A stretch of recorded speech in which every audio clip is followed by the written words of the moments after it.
Hey everybody, this is HQ here. Here we are today with the subject of the day.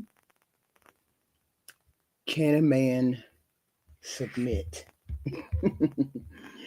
Can a man submit? And you're always talking about women submitting, right? I think a man can also submit. But I think it's a lot of trust has to be involved for that to happen. And usually when people are speaking to this kind of dynamic, they're speaking in terms of, hello, they're speaking in terms of a woman submitting or a woman giving in. But no one hardly ever speaks about what it takes for a man to submit to his wife or his woman. You guys can hear me, right? Say yes, yes, yes, please. And I don't sound weird. Tell me if you hear me. So, people usually don't say anything about men and men submitting. But they do. They do. Once they become comfortable in a relationship, and it's not a religious thing. First off, I have to explain that this is not a religious thing. Hold on a moment. We have a phone call. Who is calling? Who is calling? Let's see.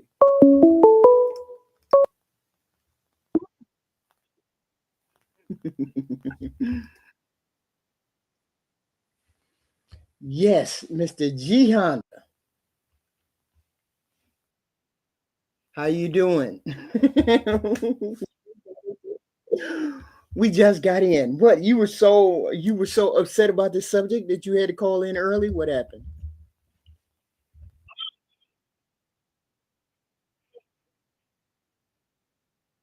Okay. Okay. Okay. So what do you have to say on this subject?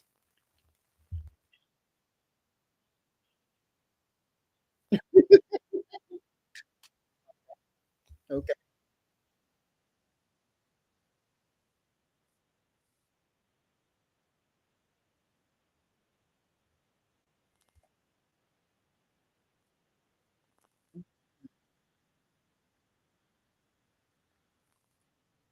Well, because you called before I could get my little monologue out as to why I think men should do the submission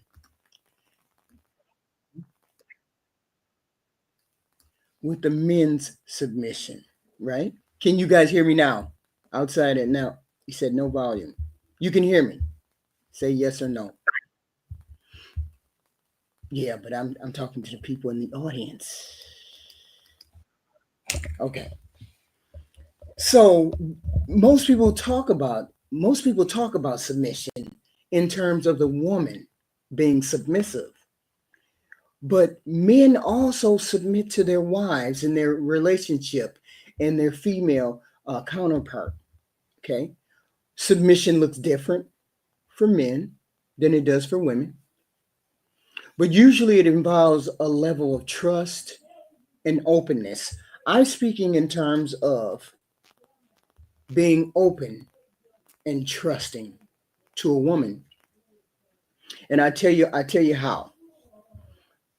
When a man is submissive, or I know you all hate that word, but when a man wants to be involved in that relationship, okay, in that relationship, active, actively wanting to know what she says, actively wanting to hear what she has to say, her thoughts, her feelings, her emotions, showing empathy, willing to listen and put his feelings to the side and put her feelings first. That's one way a man submits to a woman. Okay. And then I say, two, I said something about trust, right? Trust actively. trusting another person, knowing that you have that person's best, best, their best in heart, right? So for a man, this could mean trusting his team, a higher power, her, what she's going to do, when she's going to do it, how she's going to do it, right? It's all about allowing other people to play a guiding role in certain aspects without feeling like you have to have dominance or control. And a lot of men don't like that feeling, right? You don't like to be vulnerable to a woman. I mean, to me, there's nothing sexier than knowing how I like to know how a person makes me feel or how I make them feel, right?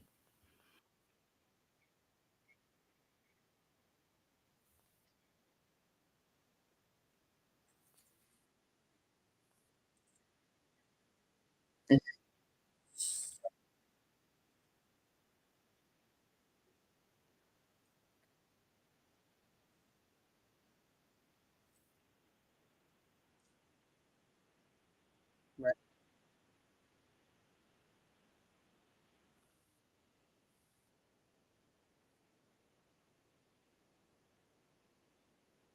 Mhm.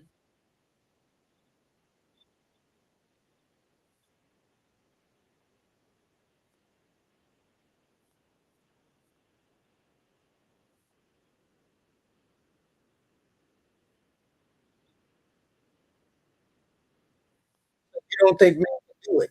So you don't think men can.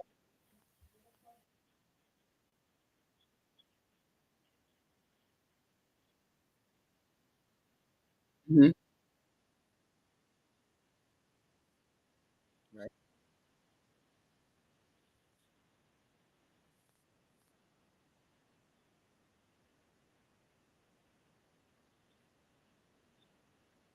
right.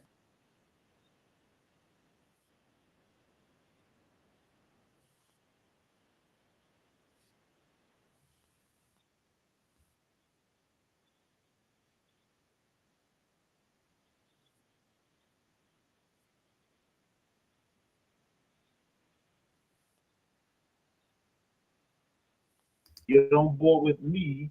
But what you said earlier about um her, you got her, the man listening to her and making her feel, and fall more into her femininity. I think that's contingent upon, the woman embracing her femininity and being that woman that's away from, all the clamor and all the noise and, you know, women being out there, but just listening to what a man's wants, a man's desires and wants to be on his page So if a rather than. so if you got involved, how long do you think it would take for a man to be vulnerable to a woman? How long do you think it would take? Because I look at it like this. When I know, see, I'm a good steward of human beings. When you put your trust in me and you give me the what is it called? You give me the opportunity to know your feelings and know that you're vulnerable to me. I am one of the people that I cherish that particular bond where I wouldn't betray that particular bond.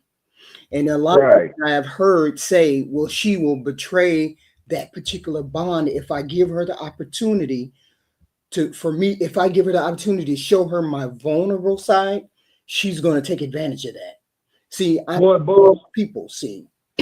Right, I hear that. I understand that. Mhm, But see, it boils back to the point, us being involved with in like-minded relationships. mhm. Now, I'm not, now whether that be a business relationship, whether that be a marriage, I'm not going to associate myself that's with somebody that's not like-minded. I'm just not. But So, this is when you find this is when you find this is when you find uh, someone who you know you can trust. You know well, yes. can be. vulnerable. You can be vulnerable with this person. See, I'm talking. Trust is earned. Find that person, not before HQ. that person. Well, HQ, trust is earned. We have to, especially in the relationship, you have to earn that trust for me to be vulnerable and for me to confide in you. Mm-hmm. See, I have to know, and that comes over a period of time. You properly vetting that person, you properly getting to know that person, which they are not doing today. Right. Right. When a woman just wants to, they say, well, let's just say she wants to mate with an alpha male, which is more common these days, but they're mating with anybody. Right. Okay, so they want to mate with this alpha male, this guy that that looks, fits all they looks, marks all they, and they can make a pretty baby with. Right. But are you requiring that man to marry you? No, you are not, because you're just overblown and thrown away by his good looks and his charming personality, and that can give you a pretty baby. Mm-hmm. So you're gonna disregard that altogether. Right. But see, you have to understand, we have people who are not whole, not whole individuals out here having babies, making babies. Of course. Getting into situationships, not understanding how they're supposed to move in this world, how they're supposed to be good stewards of human beings, emotions, their emotions, other people's emotions, right? I mean, it takes a while for a man or a woman to become submissive. Well, let's be honest. I mean, it's adulthood. Go ahead. I mean, it's adulthood. I mean, we got to stop with this. We got to stop with this whole that's kind of pandering to a degree to say, and because you can't give people a pass when they've entered into adulthood and they say, and granted, you're still growing, as we all are, but at some point in time, you have to take into account to where, okay, you're responsible for your association, you're responsible who you're relating to and who you are involved with. So at that point in time, you just have to come to grips to where, okay, I got involved with that individual. Right. I didn't properly vet that individual, properly get to know that individual to where I fully confided in him to relay everything I needed to.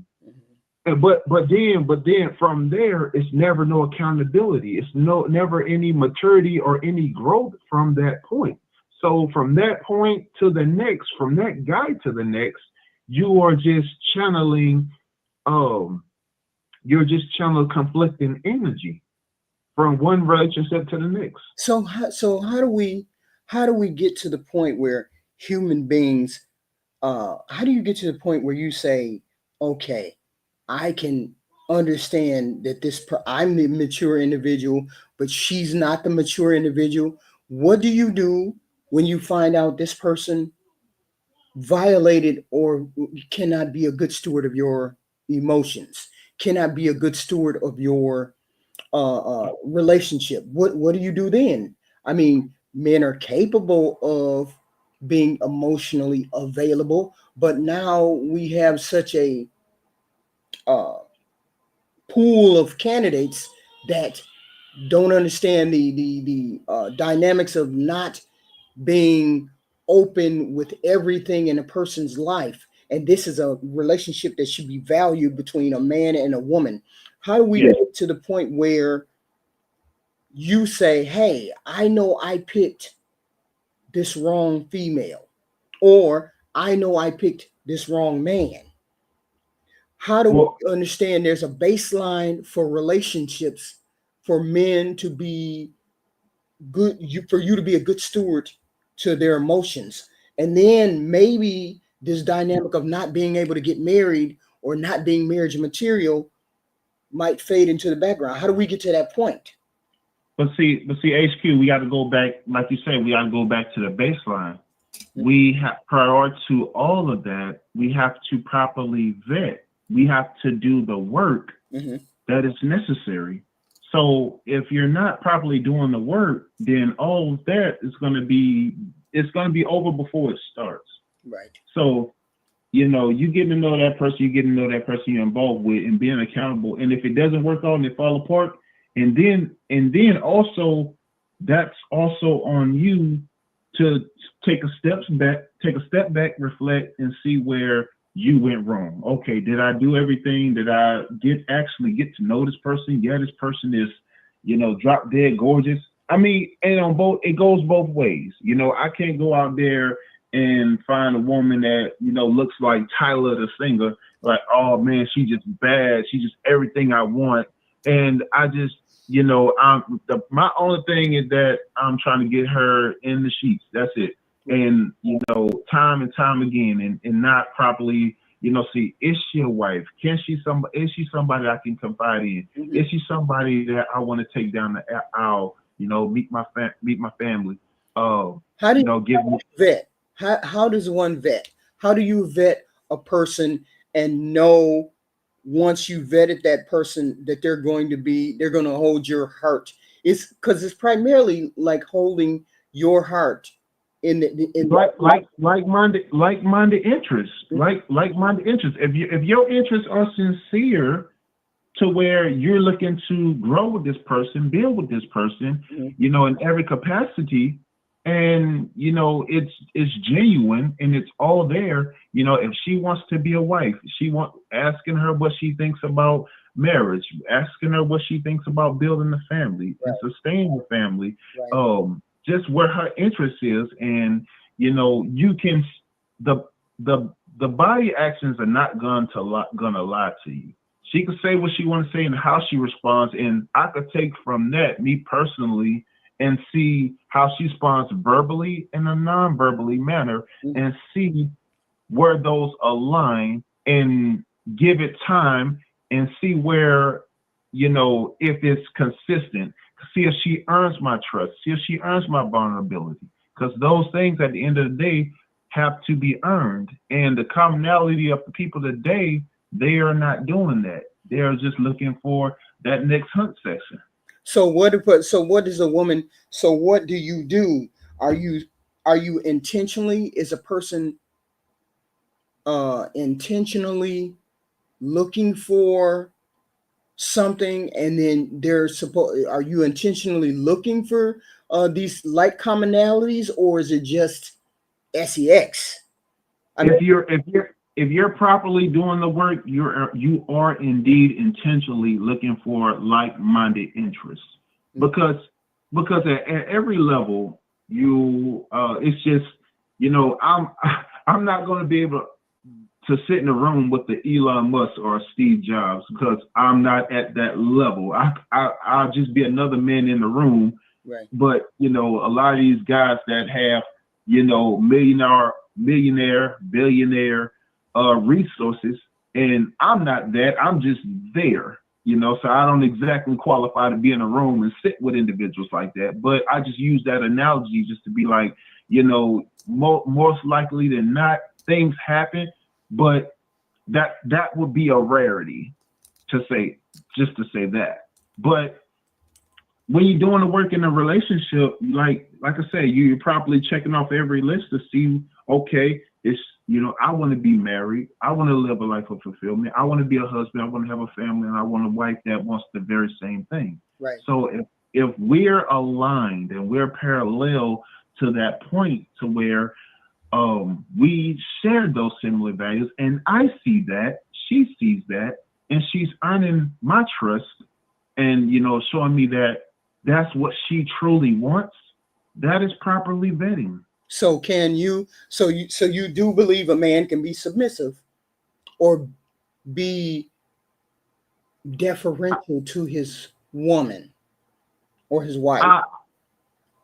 I think it's more so, the term is more so. Is the term getting you hung up on? I mean, is that no. It's not a bad term. I think the term that really comes from compliance. Compliance. Because when you got individuals that, like I said, a man, she has when a man's properly vetting, you want to see a woman that earns earns your trust and your vulnerability. Like, you know, the whole spiel came out a while back about the whole coffee date situation, right? Right. And a lot of people was hung up about that versus, you know, you being taken to a steakhouse, Ruth Chris or Del Frisco's on the first date. But, you know, but I've talked to several men of every race, white, black, Asian, Hispanic, and a lot of them met their wife at a coffee spot, or, you know, had a first date at a coffee spot.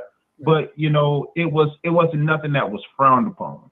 So when you are shown that your trust and vulnerability is earned over that period of time, and y'all have like-minded interests in life, then that's you doing your proper homework and your research to where you see that person is on board with you, and that's earning your trust and vulnerability. Right. And women when they submit, and a lot of women, see, this is a contentious subject, because people are always coming up with ways to say, well, a woman has to be submissive. Submission for a woman doesn't occur just automatically. That just because I say yes to you because I'm having sex, so because I say yes to you in certain areas, doesn't mean that I submit. Submission for a woman, No. Yes. Yeah. As a woman, this is how we do it. But see, HQ, I'm sorry, I didn't mean to cut you off. My fault. Go ahead. Men are different. Women have to have a level of trust, and a woman has to have a level of safety. If she doesn't have a level of safety or trust, that submission, regardless of the man, regardless of his status, regardless of his money, she's not going to submit to him. But see, HQ, we all want that degree of safety. You know, you have, okay, so let's take it away, right? Because you have different types of men out here, and you have different types of women, right? Right. You know, you got majority of people that's living this promiscuous lifestyle when they have multiple partners, what have you. But when you got individuals that are properly doing the work, that's properly vetting and seeking individuals that are like-minded, right? That are, well, and I use the term like-minded continuously because let me rephrase that. Marriage-minded. There we go. Okay. So marriage-minded individuals that want to sustain marriages and build families. Right. You know, we're going to do the proper work to where when she shows me that, you know, she's on board with me, you know, I'm going to comply with her. I'm going to she's showing me that she's earned my providence and my protection, and that she's on board with me. So I think a lot of the conflict comes from, you know, us as an entirety, us as a people as an entirety, you know, we don't know how to differentiate, you know, one from another. You know, we just going solely off looks and attraction, and which is a common human trait. But we have to do the extensive work in getting to know people. We just have to. Did you just die off? Can you hear me? Oh, okay. Yeah, we can hear you. I thought you had died off somewhere. No. Oh. So no, I was just saying we just need to do a better job in properly vetting and getting to know individuals that we are severely attracted to. Because I think the over attraction is just, you know, taking over to where relationships aren't being properly formed, right? And it's just being, you know, exhaust, if you will. Right. Yeah. Well, thank you, G Honda. These people in that chat was like, can we do a 3-way call? I have no idea. But thank you for coming up, G Honda. Maybe roll. You're welcome. Maybe roll up, huh? Salute. Thank you. Well, that was an interesting conversation. Honda gave from a guy's point of view.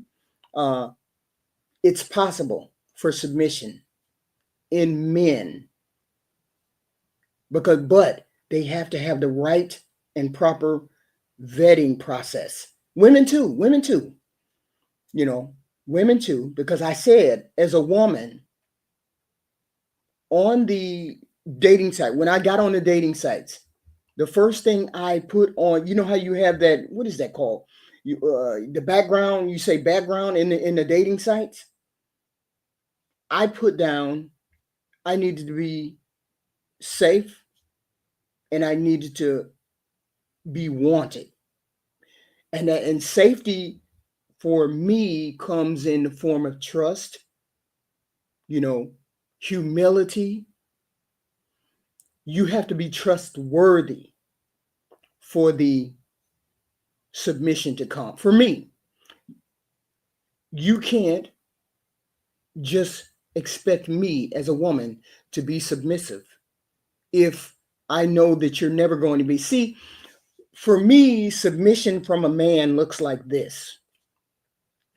When when you trust me, and as I said, I'm a good steward of a person's I'm a good steward of a person's emotions. I have never betrayed how they feel. If they feel something for me, and I am type person. If someone says I like you, or I love you, or I want you, or I want this or that, I'm a type person. If I don't feel that way, I will say I'm flattered that you feel that way, but I don't feel that way, or I respond in a different way and I say, yes, this is what I want and how I want it. Okay. I'm never one of the people that embarrasses a person or makes a person feel stupid because they have feelings for me. I'm just not built that way. I'm too compassionate. Okay. Yeah, I'm going to grab a job. I'm not trying to deflect on anything. No, I'm not trying to deflect on anything. But I was trying to figure out how do men show up in relationships with submission.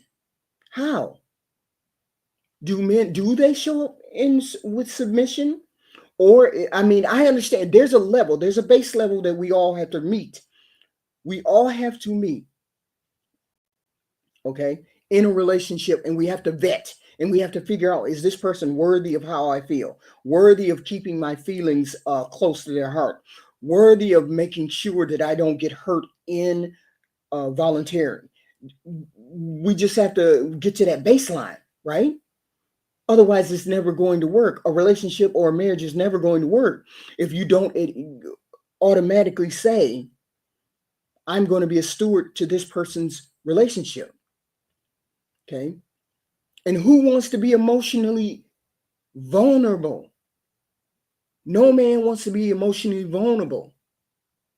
Okay. He's not going to tell you his fears, his wants, his desires if you're not worthy of that. But how do we find out if she's worthy? Like minds, like situations, like backgrounds, maturity, intent. These are all things that need to be vetted for when a man gets into a relationship with a woman. My whole point when I was saying to G Honda, you have to prove, both of us have to prove that we're good stewards. It cannot just be the woman, and it cannot just be attraction. I guess it could be if you have a good person and you know the heart immediately, and you talk and you see. Our people don't like to have these conversations. How do you feel about religion? How do you feel about cheating? How do you feel about me hanging out with my boys? How do you feel about me going on vacation? How do you feel about getting cussed out? Do you feel like that's something that you do and it's okay? Okay. This is wild. It's wild that we cannot seem to get close to the other sex without being afraid to be vulnerable. Okay. Men are not going to express their feelings, their insecurities, their weaknesses unless you're worthy of that. Submission in a relationship involves humility. Admitting when you don't know what to do and how to do and when to do. See, I don't like a man who I know he doesn't know what to do, but he tries to fool me into saying he knows what to do. Or he fools me into following his path and he really doesn't know what path to go down. I'm not saying submission is normal, but a level of submission should be normal. You should be, as a wife or a woman, a man should be able to come to me and talk to me and say, I don't think I'm comfortable doing this. Or I don't think I might not have the brain power to do that. Or I don't know whether I can handle this new job. Or any number of things that he would be vulnerable into. He's got to be willing to make mistakes. See, I don't like perfect men because then I have to be perfect too. Then I feel like I have to be perfect too, and I can't make a mistake. This is what being vulnerable with another person is. I want to be able to pull my jacket off. When a man submits to a woman, he's able to pull his armor off and she can see his vulnerability. See, I posit that maybe it's your problem as a man that you didn't find the right woman to be a steward of your relationship or be a steward of your feelings, right? The whole point is you have to pick and vet this person. I'm not saying, vetting a person doesn't mean I'm not going to pick her because she wears the wrong makeup or she does this. I'm talking about getting to know a person. See, attraction is the first thing. I don't care what anybody says. Attraction is the first thing. I'm attracted to you. So I want to get to know you without having a sexual relationship, because of obviously getting involved in a sexual relationship is going to make things more complicated. But are we getting on the path of trying to be intentional in a relationship with someone and then leading to me being vulnerable or leading to a man being vulnerable in a relationship? I hate the fact that women, when they see you cry, they start laughing or whatever. That's not a person that's a good steward of a relationship. And the fact that women do it more times than men is sad. But yet and still you want that man to be vulnerable to you.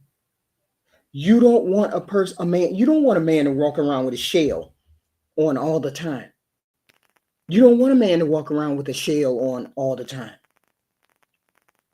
Because if he's walking around with a shell on all the time, you never know how he really feels. I want a person to tell me that they want me, they desire me, they love me, they need me. I want a man to tell me like that. My husband used to tell me that all the time. You're sexy as hell to me. I think you're a fascinating woman. Goofy, he used to say, goofy, you goofy as hell. But I still desire you. I still want you. Right? And this was up till we were in our 50s, right? Up to when we were in our 50s and we got married in our 20s. That's what we look for. But he vetted me. I vetted him. You know, I took him home to my parents and I saw how he interacted with my parents. He was one of those people that took care of older people. If the older people didn't have food, he'd take food to them. If the children in the neighborhood didn't have food, he would wait till they got off the bus and he'd hand them all a sandwich. I remember telling people that when I came home one day early from work, he was giving kids, he had kids in the house and he was feeding the neighborhood kids. What the hell? I was like, what the hell? So I'm saying there's certain markers that you have to look for in a man that will let you know if he's going to take that armor off and be vulnerable with you. Pride, having pride, more pride than a little, no relationship is going to work if he has too much pride. There's pride, and then there's too much pride. You're not able to tell me that you want me. And this is half of the women's problem in relationships. A man won't say that. Why won't you say that? I want a man to come up and call in and tell me, if you desire this woman and you want this woman and you want this relationship to work and you want to do what it takes to make it work, why won't you tell her that you desire her? Why won't you tell her that you want her, that she's the one? And I get it that you have been in relationships where a woman has laughed or whatever, but not all of us would laugh. And that's called, and someone says that's called simping. Simping. I mean, I get it. It's called simping. But wouldn't you rather go for broke than to not go at all? Wouldn't you rather have lived? See, when people, I want people to put on my tombstone, Heathen Queen lived. She got dragged through the mud. She loved, she laughed, she hard. She did all of these things to the full max. Even at a younger age, you know, I lived my life instead of being scared. I hate that men are scared to be vulnerable to a woman. The title doesn't necessarily mean being simpish. A strong man is able to put himself out there and say, this is how I feel. And if you're not worthy of it, you know, screw you. But I'm man enough to say it.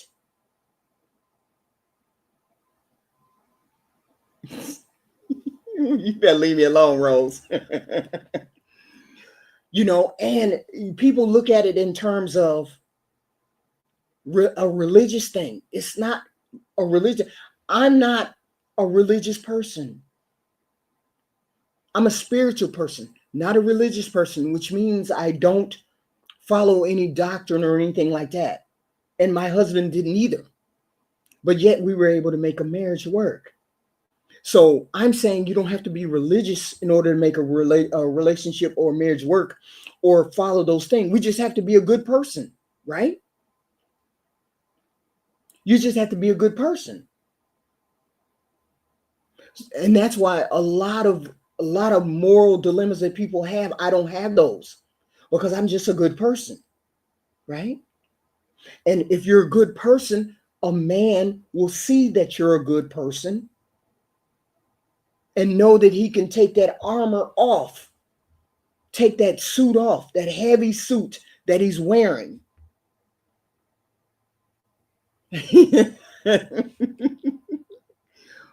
Stop it. I am. You know, I am a good steward. And there's a lot of people that are good stewards to women and good stewards to men. But we have to get our women to the point of, what is your idea of a man? And maybe your idea of what a man is wrong. Because a man is a complex animal, just like a woman is a complex animal. We are vulnerable. We have pride. We want to be vulnerable to another human being. We want to be in relationships with other people. We want to be close to another woman. I'm more turned on when a man tells me he desires me, and despite all of my goofiness and weird quirks and whatever, he still wants me. And I knew that's how my husband felt 5 months before he died. Right? Because he told me that. And he showed me that. And I never betrayed his trust in that way. But I believe men can be submissive in it. I believe a man can be submissive in a relationship if you're woman enough to steward and have those relationships. You play too much. Y'all play too much. But I want to hear from the men where you knew that maybe you messed up, but you had a person that had a good support system for you, or where you knew she messed up and you knew you couldn't let her be the steward of your relationship or steward of your feelings. Okay? Because we all have that story. I've never had that story.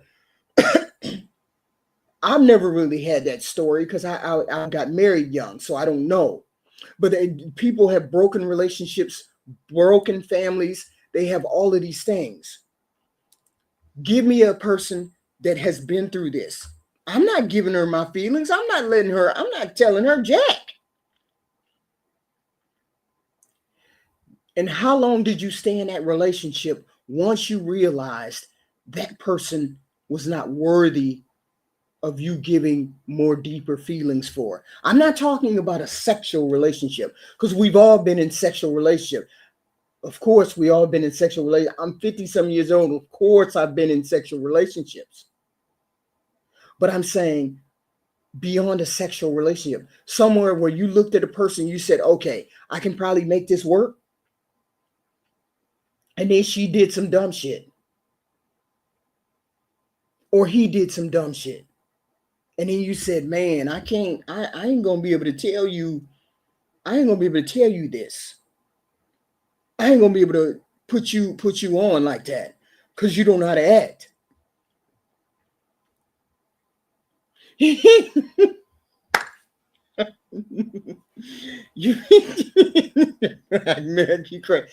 You crazy, Black America. But I'm saying we can do this, people. We can vet properly. We can vet people. You know what? We've been out in the cold so long as a race, where we weren't getting married, we weren't making wives, we weren't doing husbands, we weren't doing any of that. We have been out in the cold so long. Don't y'all want to come in? Don't you want to show these people, these other races, that we can do the same thing? That we know how to be stewards of each other in relationships. I mean, I'm willing to do all that we can to do this, but it comes from being mature. It comes from knowing that other people are vulnerable on this planet, and you cannot just say, I want to do things on my own. You have to be willing to put in the work to be like-minded with another person. Some of this stuff is taught. If you're raised from a one parent household, then you should be studying something that puts you in the position to be a wife or a husband. What does a husband require? What does a wife require? What does it require me to be a wife? And one of the most important things with you wanting to be a wife or a husband is to be a steward of another person's feelings. Being able to be vulnerable and letting a person be vulnerable with you. Ain't no way I'm willing to pull my clothes off, and I know I'd be afraid you have a camera, some shit like that. Or any number of things. Oh, okay, my other girlfriend got bigger titties than you. Something crazy. Who wants to do that? What man? Well, your Johnson ain't big enough. Or my last dude, my your Johnson ain't big enough. Or your sex ain't no good. Or something crazy like that. Who does that except unmature individuals? That's what I'm saying.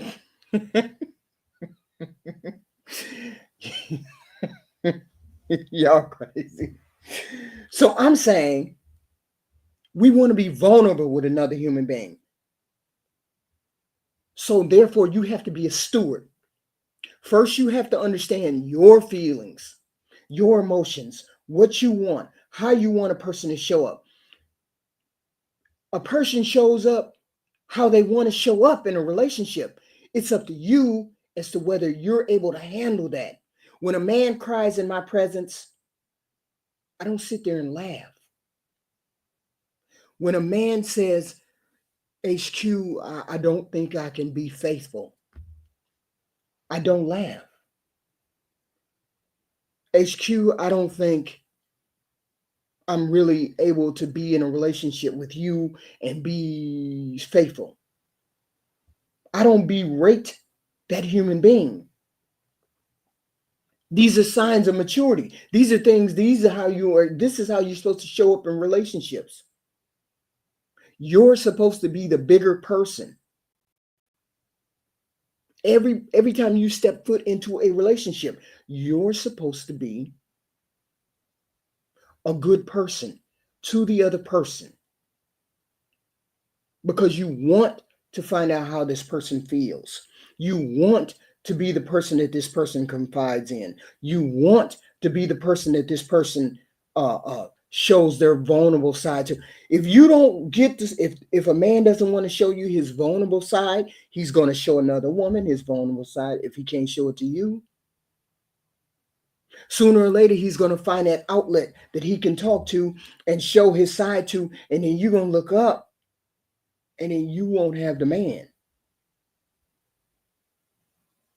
Vice versa with a woman. When I got married to my husband, he was like, "Damn, you talk too much, but but." He would say stuff like that, and I'd be like, I can't be any other way. But if you told me something like that, I would never, I would never be mean to you, right? And so my whole thing is, how do we get a man to set his pride to the side and be vulnerable with a woman?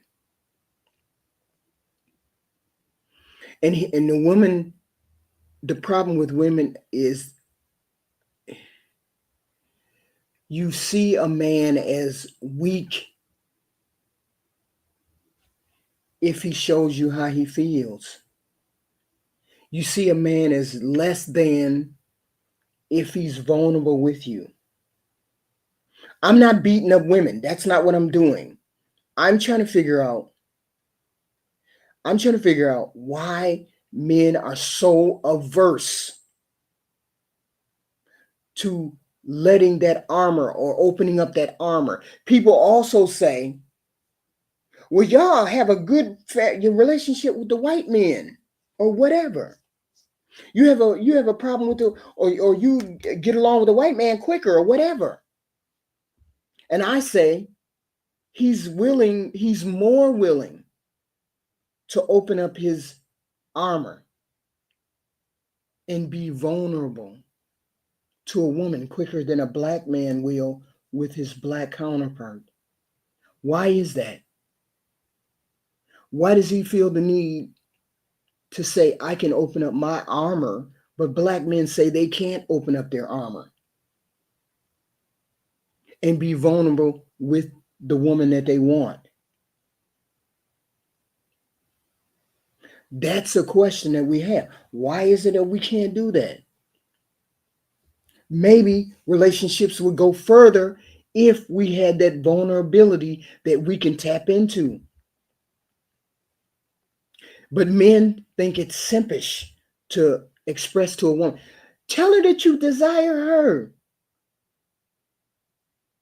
Tell her that you want her. Tell her she is the one. You're the one. My husband said that to me when we first got together, maybe a couple months after. You the one. I'm the one what? I'm like, I'm the one what? You the one. You're the one. But he didn't elaborate. He didn't go further than that. But eventually I figured it out. Because he couldn't keep his hands off me.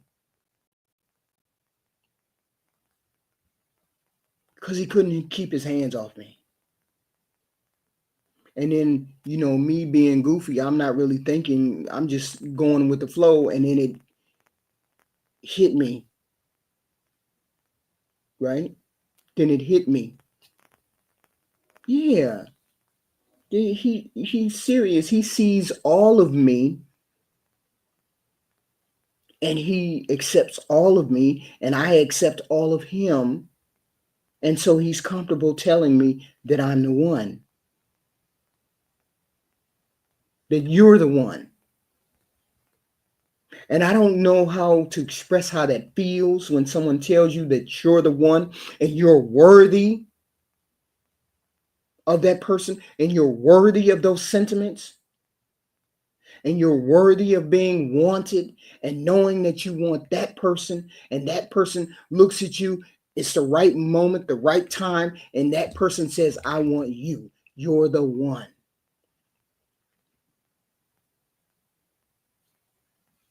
And how do we get to the point where we know we have vetted this person? We have looked at all of the aspects of this person. We have seen this person in vulnerable situations, crazy situations, mean situations, angry situations, frustrating situations.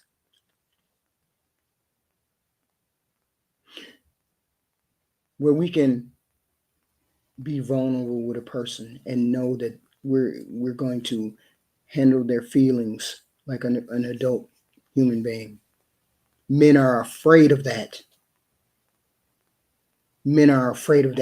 Isn't that would make my skin crawl if I could never express myself and my vulnerability to my mate, knowing I could never fully be me in that relationship. That's the issues that we're having. I can never fully be me. And then I see in the comment section, it says, well, it's a dude. When you get a disagreement, she'll throw that vulnerability in your face. That's the issue, ladies, right there.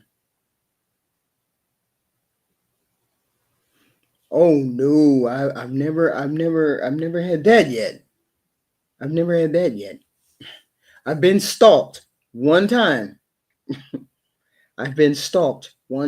Years and years ago, I was stalked by this white guy, as a matter of fact. White guy. And I was married at the time.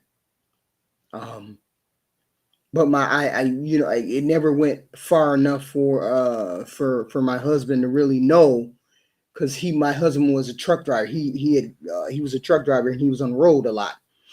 And I came home from work, but I knew this person liked me, sorta. And I was young and I didn't know what to say to the person. Then that person never approached me. But every time I would get near this person or be in a vicinity with this person, he would stare at me, always stare at me, always try to talk to me. But I'd be like, no, no, no, no, no, no, right? And one day, my sister, me and my sister lived together because my husband wanted me to stay with family members while he was on the road and he was making money in that. So I was staying with my sister. And this dude came to that house. My sister was like, "Who is this person in the backyard?" I was like, "I don't know." Oh my God, it's that white dude. Right? So at that particular point, I learned to tell people how I felt about them, so that we would never have that issue again. You would never have that issue of me being false about how I felt. And that's the whole point. How can you get into a relationship and be non-vulnerable? Okay. And I get it. Men don't want to be, you don't want to call it submission. You don't want to call it that because it seems like a simp-ish. And I get that. But sometimes you have to be vulnerable in order for the relationship to work. No, he didn't off himself. My sister's boyfriend got him away. He got him away and, was like, I'm tune you up if you show up here again type deal. So he never showed up again. I never came out the house, but he saw me standing in the door. So he knew that's where I lived. And my sister's boyfriend got rid of him. Right. So my whole point is that men, you cannot live your life without being able to express yourself to a woman or a partner or whomever, and then call yourself having a fulfilling relationship and marriage. At some particular point, you have to take the armor off, and you hope that a person doesn't. And I say you got to be immature. You see, this is your vetting. You're vetting females who do this. But there's women out there like me who would never do that, who would never betray a trust. And I guess it comes from vetting, and whose issue is that? That's your vetting process. That you find a person and be nice and unvulnerable with them. That's all on you. This is all on you. And it is what it is.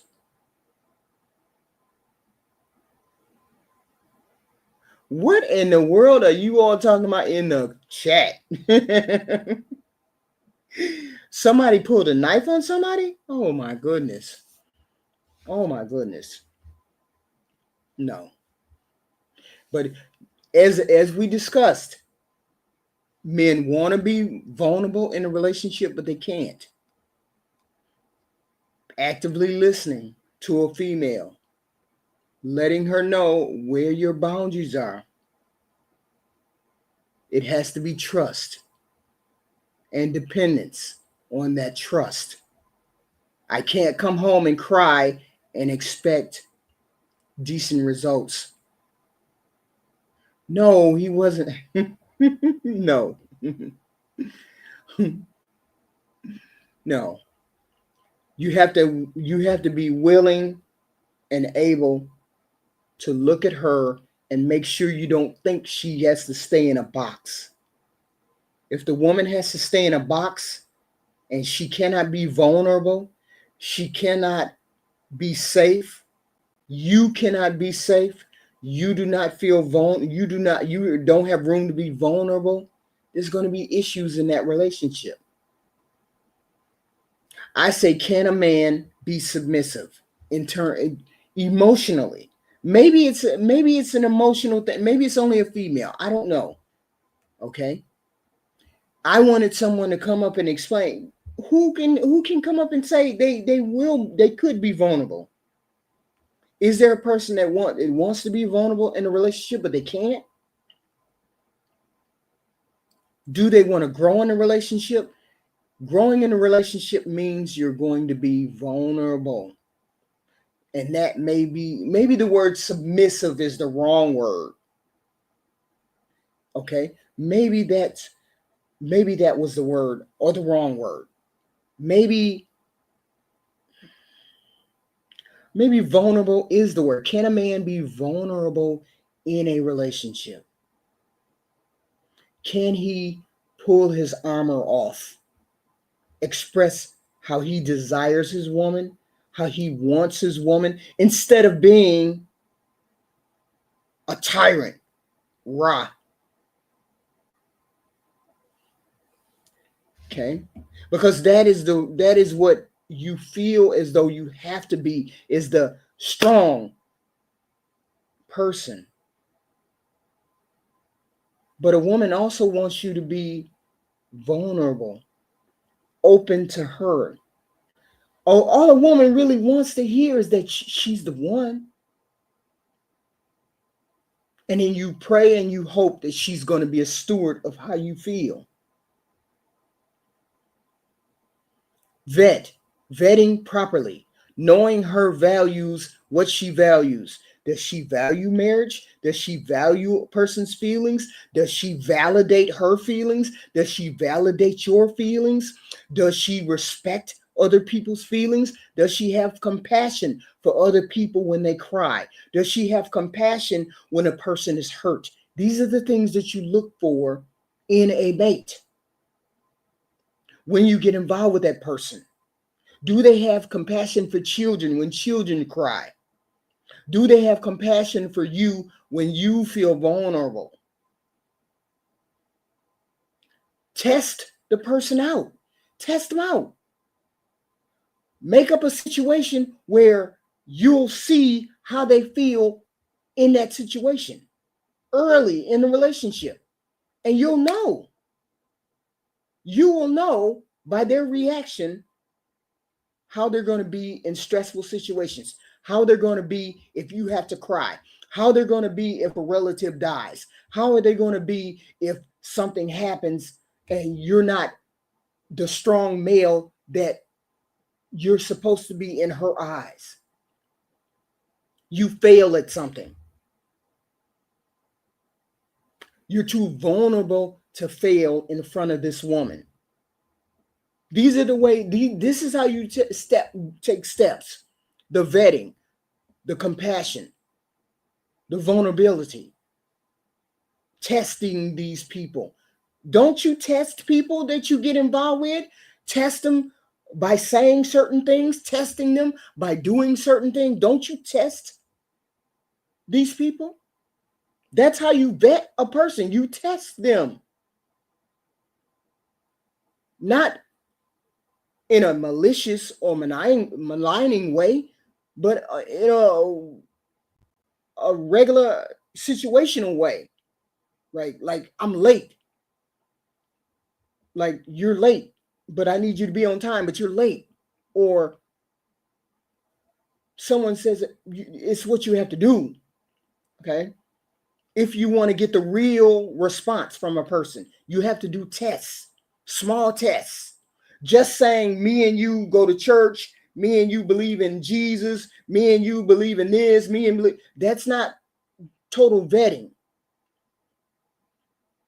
Sometimes you have to put tests out there, and then you have to believe the test. Shoot, I'm gonna see if I'm gonna have my boy call her. I'm gonna have my boy show up at the club. She going out with her girls. Let me have my boy show up at the club and see what she do. See what she say. See how she act. Same thing with women. Let me have we out. It's a random chick try to push up on my dude and see what he do. See what he say. See how he reacts. This is how you test people. You don't have to say you don't have to say that you did it. You just know in your head this person passed that test. This person said that, and then my mate said something else. Or this person said that, and my mate said something crazy. How you gonna say something crazy? We in a relationship. This is how you test people. People will know, well, I don't want to do that. If she don't know how to act, I ain't gonna do this. No. You absolutely test these people. Pop up when they're not expecting it. Are they glad to see you? Are they guilty? Are they doing something they ain't supposed to be doing? Are there other things in play? These are the things that you test people on. You don't pop up every 5 minutes, but you pop up at some particular time.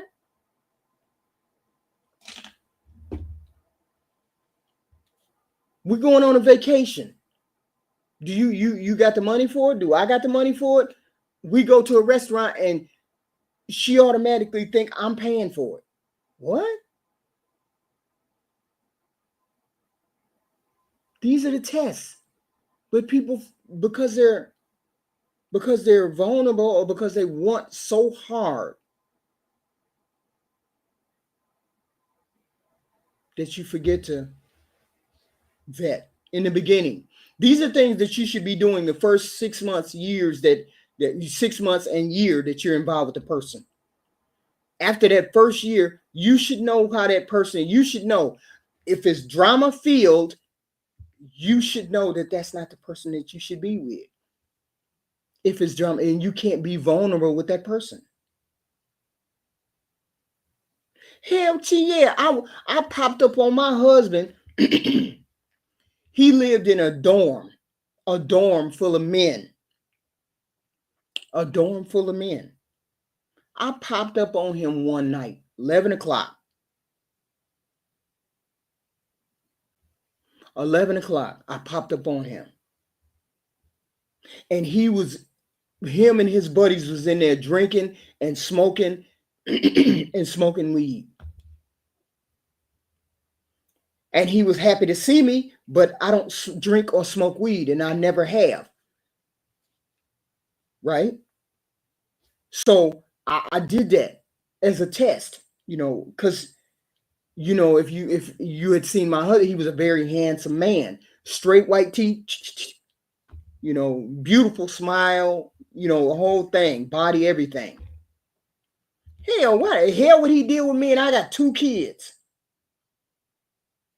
But I popped up on him once. And I wasn't gonna be ratchet or anything like that if it came to that. I was just gonna walk out and never come back. Because that's the type of person I am. You show me that you don't want me and I'm gone. You show me that you're not worthy of what I have to offer and I'm gone. And people don't walk away the first time. When you don't walk away the first time, then we have that problem, right? I wish I knew how to bring people up on the stage because I would bring people up. Let me see. Can I do this? Because this is weird. And it's a test. Does this do that? I don't know. I mean, I've never done this. This will be the first time if somebody clicked that link, but I don't know how to get you to do whatever needs to be done. It would just be a test, right? Because I really don't have anybody to do the testing with me. I would be doing it on the fly. So I'm saying somebody call me or come up on the stream and we can talk about human beings that are submissive. Women's submission to a man. How does she feel about a submissive man? or a man being submissive? Have you ever had that? Has that ever been a part of your life or part of your relationship?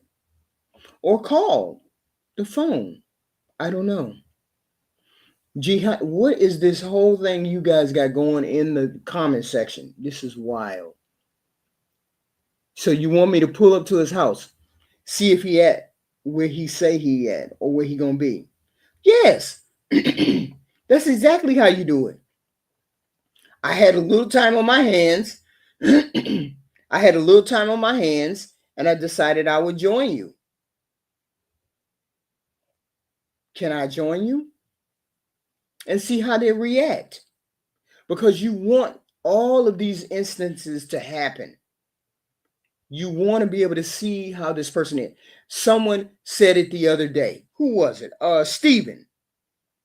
He said, take a long car drive with someone and see if this person can be vulnerable with you in that car, whether they can be honest with you in that car.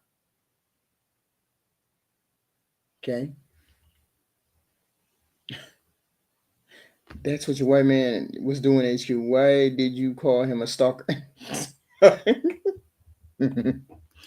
Because every time I turned around, this person was there when I was at work. I mean, a long time ago, I worked in a casino. I was like a pit person.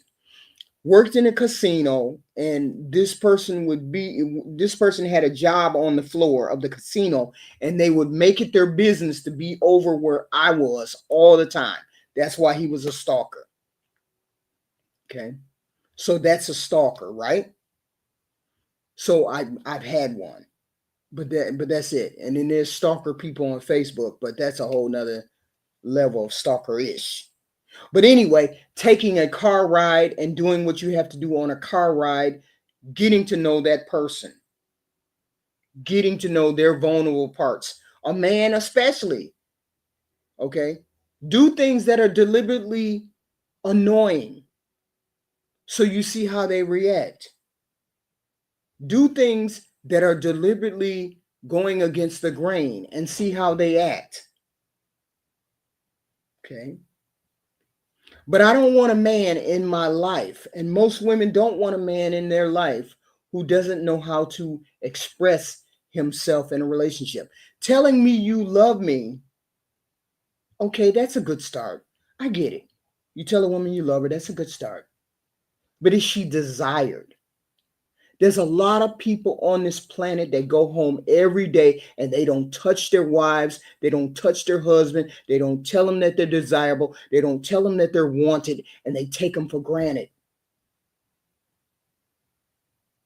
And there ain't no way that you can be submissive, man or woman, be submissive in a relationship when you don't feel like you're wanted.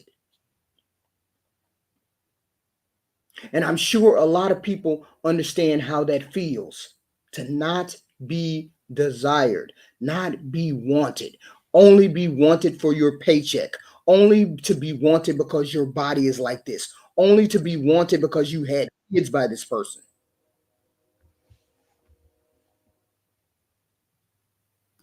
For your paycheck. Are you on the stage? Can I see you? Can you? No. We're working on this. I can see you behind me. I mean, I can see you right here, but you all can't see him. Okay. Or can you? No. No, they can't see me. Oh, they can't see you. Can you see yourself or you can't? I can see myself. Oh, okay. But I can't see you. But I mean, I can see you, but I don't know whether they can. But you can talk. What did you come up to say, Osmos God? I was checking it for you. That's what I was doing. Well, thank you. I got to figure that out because I've never went live and had people up here, but they can hear you. You guys can hear them, right?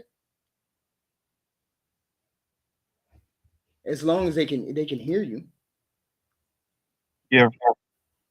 You can hear. Okay. Yeah, you can hear. They can hear you. You can hear. What do you have on the subject of men's submission? Give me a quick summation. I can't. That's hard to do because it was so many things I was like glossed over. Again, for me, when What? he was explaining certain things, I get the realm of what you want to say, but I'm like, in my generation, I just turned 30. Mm-hmm. In my generation, I'm like, I get it, but it don't fit the format for what I'm dealing with or seeing right now as a guy. So what are you saying right now? What are female? Submit, you saying submit like like that's like a rare thing to happen for a certain kind of woman.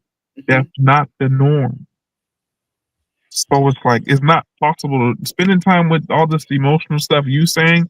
To me, mhm. I talk like you most of the time. Believe it or not, when I be watching you, I'd be like, that's like I don't know if you want me to cuss. But I'm like, what kind of shit is this? Like nobody got no time for that. Like, nah, that's extra. Like, so that's how I be looking at like the stuff you saying is how I'm responding when I'm seeing you. So I'm like, no, like she not who.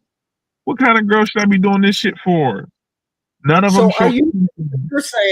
You're saying the younger generation are not doing what I'm saying should be done, Yeah, female wise. yeah. Maybe you could maybe the whole point is I hate to say this, but wouldn't that be a part of you all's vetting process, you men, to find these women that could be vulnerable like this? It don't serve a. You say be afraid or fear. It don't serve a purpose. Is what I'm saying. Like me as a guy right now, the thing that I Mhm. come across is that most of them look at you as a utility first. So this thing you saying about being vulnerable and actively listening to her feelings and all this and all that, all these things are listed for you, what you gotta do for her. But it's like it's no point in time you be seeing them show you anything for you to do that with them. You get me? It just lists the want, need. Then once you do that, then after that, I'll try to see what I can treat you or give you back. You said tell her that you broke and see how she respond to that, or you could test her by saying dating her and knowing you have money, and then all of a sudden tell her that you don't got no money. I All of a can't. sudden, But whenever you try to talk to, again, this is me. I'm just trying to. The reference that I keep coming across is that the females in a relationship or got out of one, or the person she wants to be with, she can't be with. Is some rotating of that thing going on at some point in time? Or did I'm she not ready. you? Huh? Maybe she don't want you. No, it's not about just her. It's like whenever you try to come across them, it be that mess going on, is what I'm saying in general. Or they just got out of one, they're not ready to get in one. Then if you double back on them 4 months later, they with somebody, it just be like, what the hell? You said you wasn't ready, now all of a sudden you are. Just, But that's what I'm saying. They don't want you. that's fine if they don't want me. I'm saying this is the common reoccurring thing right now. Or if they get in something and it goes bad, then after they try to use you as a rebound to try and say, I was this and this was going on at the time, and I feel like this person was right for me. I'm like, okay, that's cool. That's what's going on in this time. So, what kind of women are you looking for? That's another question. That's another thing. I be trying to deal with the most average.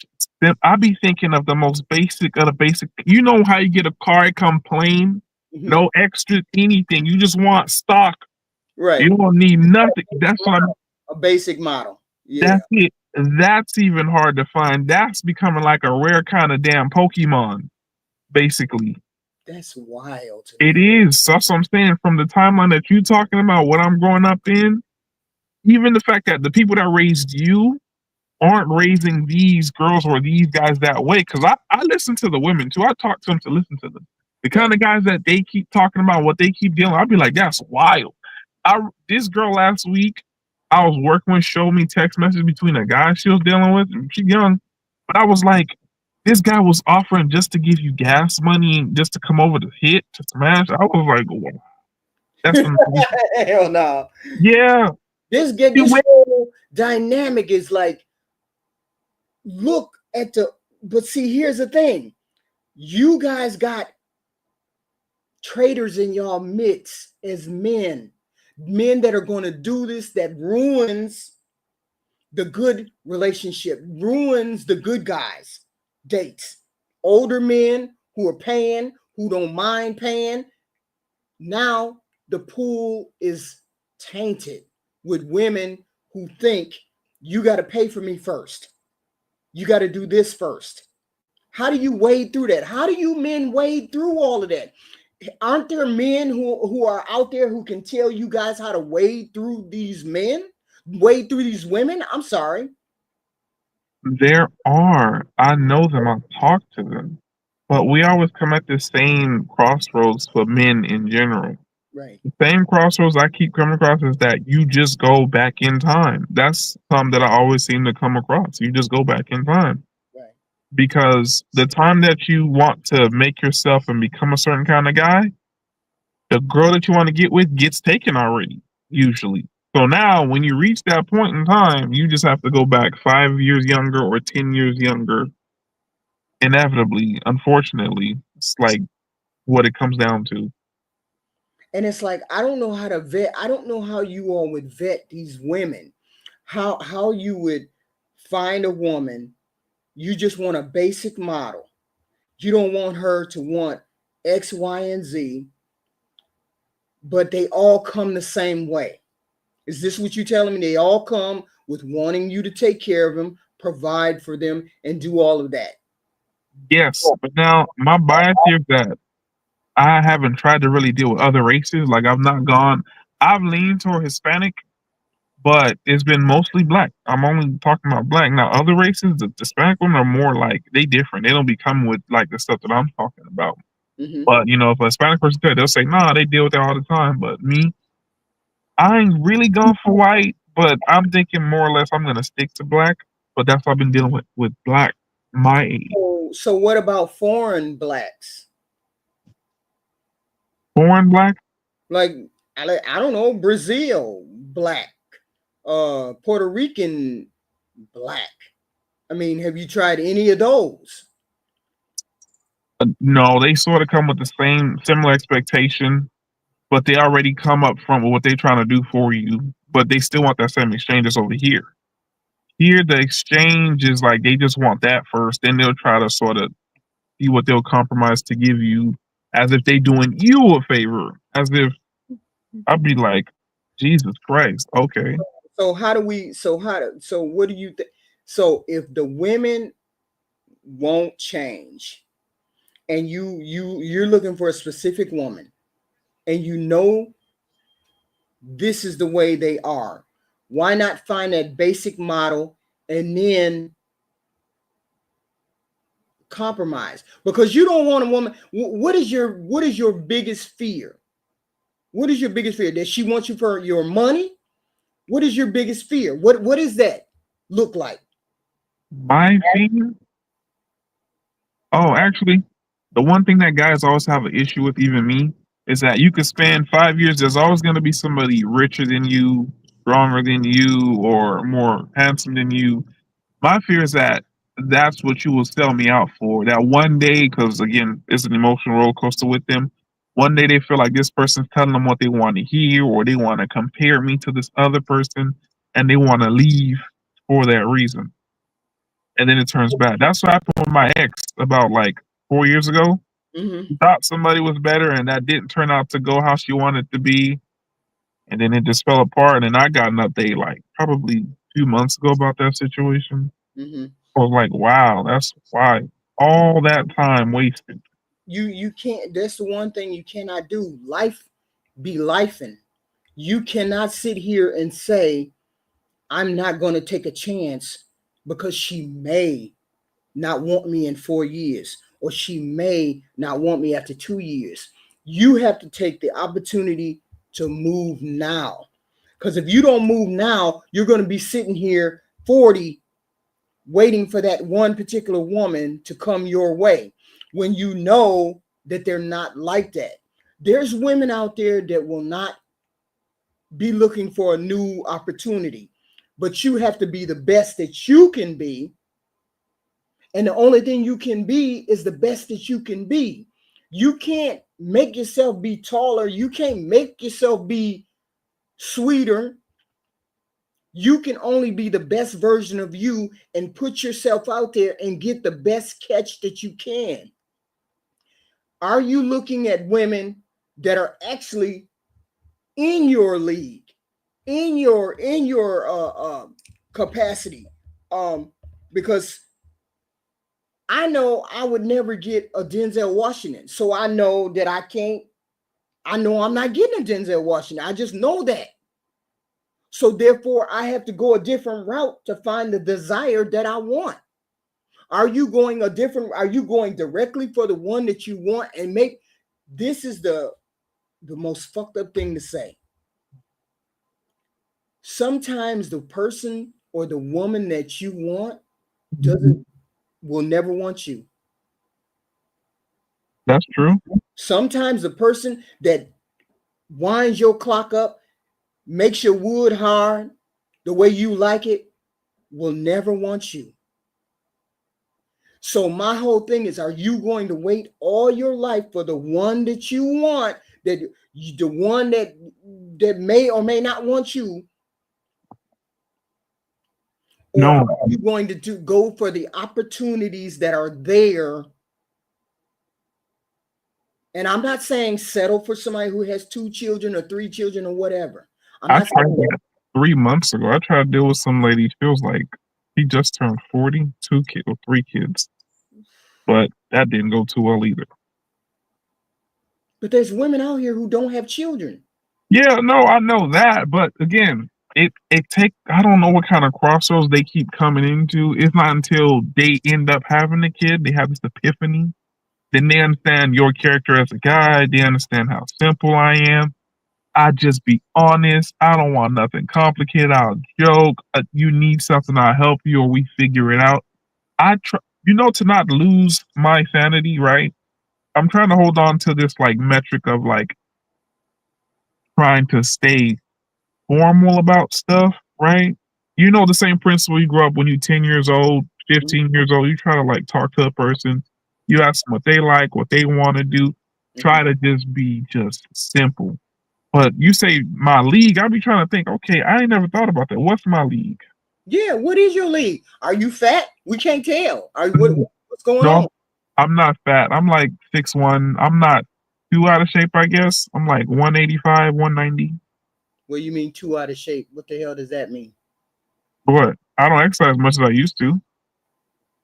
Wait a minute, you just said you ain't too out of shape. What does that mean? What, you want me to show you? I can stand outside. No. I'm just saying, are you lying to us and you really a bigum? No, I'm not lying to you. I'm just telling you. I'm not. Let me get up. I'm saying I'm not too out of shape in a sense where I'm not all muscular and stuff like that. That's what I'm saying.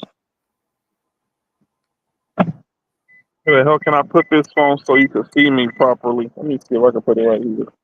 Is that too much light? No. It's not too much light. We can only see your arm. That's all. Oh, I'm trying to set the phone somewhere. This is just nope. Okay. And you just disappeared. I mean, I don't know what. See, I'm the type person. If you are a basic model, if you're a basic model, okay, you're here. Okay. Yeah, I dropped the phone. It's raining a little bit out here. If you are a basic model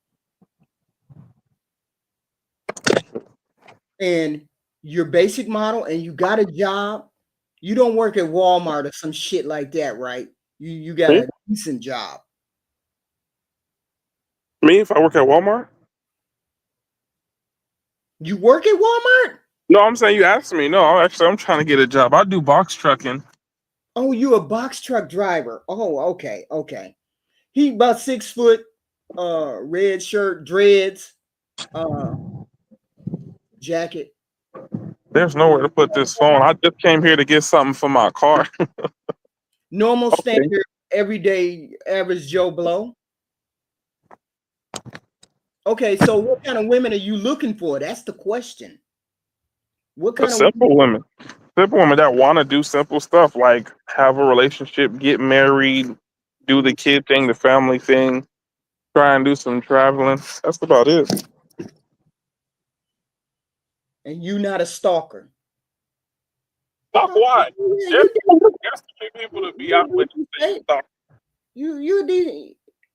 Huh? You look like you decent looking. Okay. There ain't nothing wrong with you. So and you not cuckoo upstairs, right? No, cuckoo. No, I'm not cuckoo upstairs. I don't know.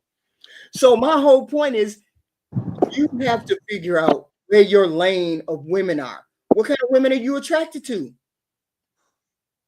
You know the common thing, pretty women. But I realize when I be talking to like there be women that are they dumb as bricks, but men are dumb as bricks too.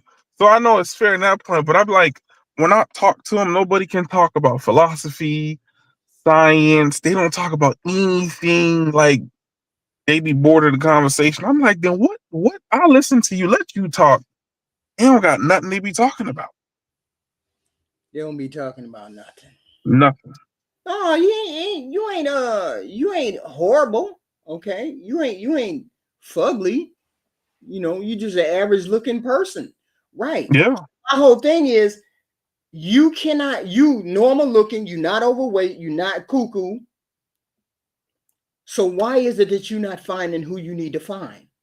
So the only thing I can think of is it's got to be your issue because it can't be their issue. Not saying you have an issue, but maybe you're not looking at the female. Maybe you're not looking in your lane. Yeah, I don't know what that is because I be trying to talk to them, but yeah, but every woman that you want don't want you, so you just can't talk to any old body. You gotta look. I can go up to Denzel Washington and say I'm the best thing since sliced bread, but he ain't never gonna look at me. And that's what I'm attracted to. You understand what I'm saying? mm-hmm. What you're attracted to may not be attracted to you. So therefore you got to make adjustments. Okay. So make adjustments to what you're looking for. You say, well, I don't want to go white. No, well, I'm not attracted to white people like that either. But if the whole world of black men said, hell no, I'm not dealing with a heathen queen, I'm gonna have to deal with the white dude, right? Yeah. All right then. Adjust yourself. Adjust whatever you got to do. Because you seem to be a normal, average, not overweight human being looking halfway decent. There's no way you shouldn't have at least a girlfriend that you looking at exploring that's looking back at you. Yeah, I can talk to people, but again, it's not. I'm trying to see, but that's all I'm doing right now. I'm just talking. You just talking, but something is holding you back. Something is to give it a shot. Okay. Oh, I can't think of nothing. Horrible. He doesn't look horrible. I'm just saying. They looking at you saying he don't look horrible. He looks like an everyday average. I look like an everyday average Joe. Everyday average Joe Blow. So an everyday average Joe Blow, where does it? I'm gonna tell you where this is what Sprinkle tell they. She said meet him at the bar. Happy hour. Damn, I'm not a drinker or a smoker. Dress really nice. Get dressed up really nice in some khakis, a nice shirt. Put the braids up into a bun. Make sure they washed real nice. Line the beard up. Go to a nice bar and sit down and see what females look at you. Even if I don't drink, just sit there and put on the show and wait. I used to go to the bar and order milk. Okay. I used to go to a bar and order milk and be like, why you ordering the milk? Because I don't drink, but I want to be at the bar. Okay.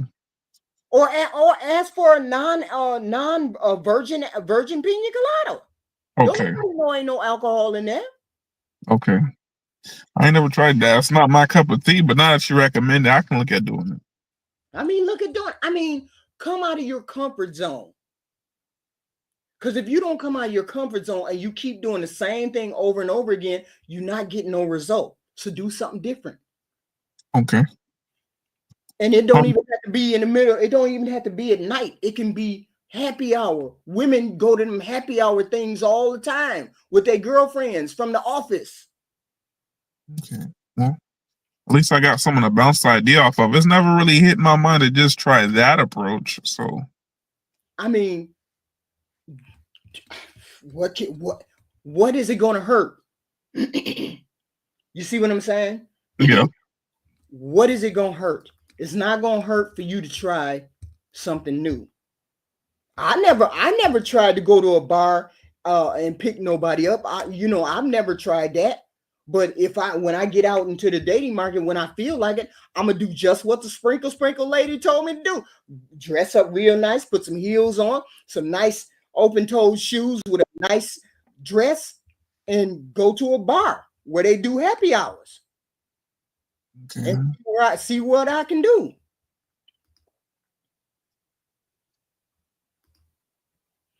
Hello, Black America. I can't hear you. Can't hear you. We can't hear you. I didn't. Oswald came up and I can hear him exactly. What's wrong with your sound? I don't know. When you click into the StreamYard, you have to check the mic in the video first. I did that. I still can't hear him. I'm looking at the same thing as I did with you. No, for his, when he clicks in, he has to do it on his. Oh, he has to do it on his. Oh, okay. Then he can't. I can't. And his screen is froze. I can't even do anything. But I'm saying, try something different. Do different things. A long time ago. Again, some things you forget when you're younger. When I was like 20, I wanted to do karaoke. Right. So I guess that's popped into my head. Maybe I could try karaoke bar. Yeah, because women love men who want to. Nobody trying to turn him no alcoholic. What y'all talking about? Are you here now, Mr. Black America? He parked. Yeah, he ain't parked yet. Oh, okay, he's parking. Yeah, so I mean, a bar. Women go to the library and hear readings. Where poetry, where women hang out. Think of places where women hang out and go there in a suit, a jacket with some jeans, a t-shirt, jacket, jeans, nice shoes, boots. Put the braids up in a bun. Women love men with buns. Shave the hair, make it look good. Clean face. Women love that. Even though you putting on a facade, there's the library, poetry readings. You don't have to listen to poetry. You just want to see the females, right? Yeah. You just want to show them how good you can look. An everyday look is not going to get the woman that you want. You want to look different than what you look right now. Like right now, you just look like an everyday Joe Blow. Yeah. I wasn't doing anything. I just came on, so I didn't expect to be like. But I'm saying, do you ever put your hair up in a bun? Looks good. Shave, jacket, jeans, nice. I do it once. Yeah, I do it once every so often because, again, most of my time I'll be spending working. I do more than one thing. So here's my thing. What kind of woman are you looking for?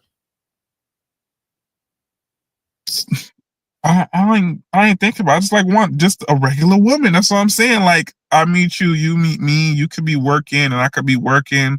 We try to carve out some time for us to get to know each other. That's it, and then we work from there. Yeah, but you look like somebody that I would pass over. I understand. You understand what I'm saying? I would walk into a room and I would not even look at you. That's what I'm saying. I'm saying you want the eye to be drawn to you. Do you understand what I'm saying? Yeah, I understand what you're saying. You don't want to be the normal guy when you walk in the room and that's all we see is a normal guy in some jean t-shirt. And there's a million of those that we see every day. You want to be the dude that stands out. You don't want to be the rich looking dude, but you want to be the clean cut dude. You be like, oh, okay, well, oh, okay.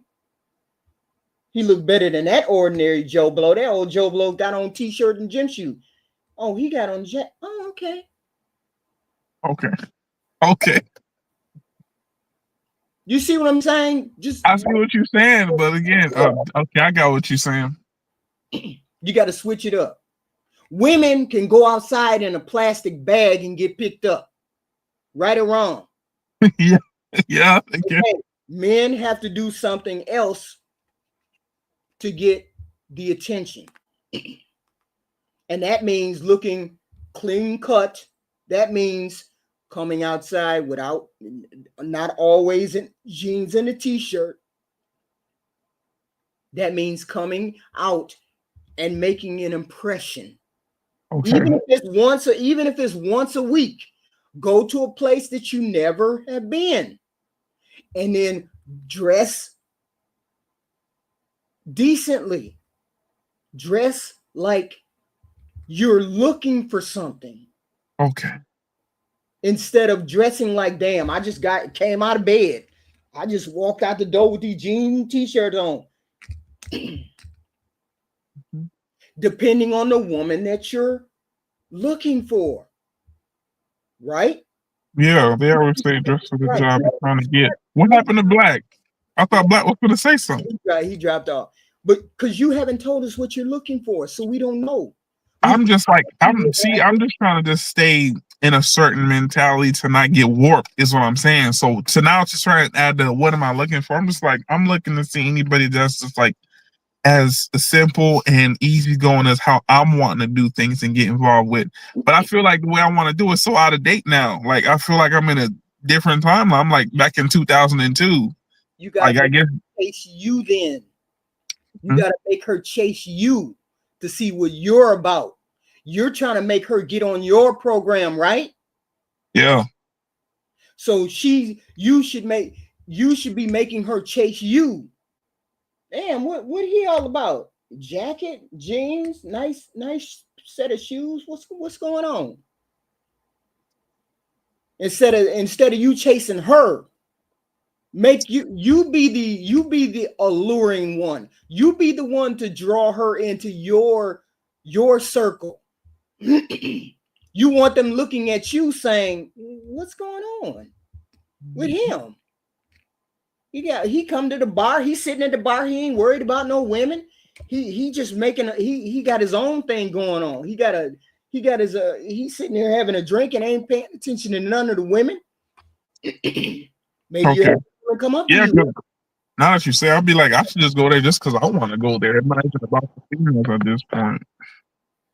Y'all wild in the comment section. Y'all wild. What they saying? They wild. But I'm just saying, in order for you first of all, you have to accept that maybe the woman that you don't want is looking at you. The woman you do want is looking at you and saying, that's not who I really want. Oh, they wow. That nigga said, he said, I'm trying not to be ghetto. I'm trying to keep professional decorum talking to you. Right. I think he say, is that a trans man? Hey, yo. Oh, did they? They wrong as hell. Yeah. That nigga. I'm just saying, these are things, change things up, make it look different, package it differently. Maybe I'm looking at the Christmas wrapping, but I really don't want the Christmas wrapping. I really want the Easter wrapping, but you keep wrapping as a Christmas wrapper.